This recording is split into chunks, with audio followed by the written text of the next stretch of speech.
A pesar de que Medicina Interna concentra prácticamente a metade dos ingresos hospitalarios, o servizo tan só conta cun facultativo para cubrir as gardas. A CIGA denuncia que é insuficiente para garantir a calidade asistencial nun servizo xa ateigado de por sí e que incrementa considerablemente a súa demanda na tempada de inverno. O que nos queixamos é que a carga de traballo durante as gardas da área médica é tan alta que realmente ao estar unha persoa sola implica que a calidade de asistencia que damos non é a que queremos dar. Nos queremos dar a mellor calidade en todo momento, pero se levamos desde as 8 da mañán sin parar, moitas veces, sin poder baixar a comer, e son as 3 da mañán, o paciente que vimos a ver as 3 non nos acercamos a él coas capacidades como debería ser, non?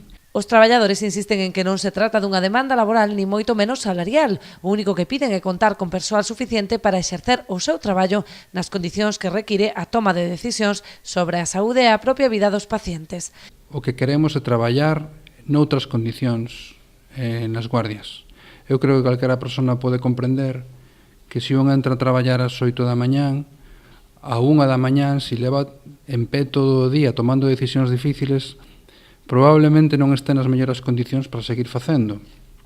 E nós tomamos decisións que interesan a vida e a integridade da xente. É dicir, non nos podemos permitir o luxo de cometer erros que poden ter consecuencias importantes. A folga está convocada a partir do 11 de decembro. Realizaríase os luns e martes de cada semana ata finais de xaneiro.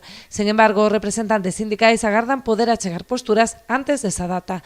Polo momento xa iniciaron as conversas con representantes da xerencia da área de xestión integrada, aínda que os posicionamentos de ambas as dúas partes atópanse aínda moi afastados.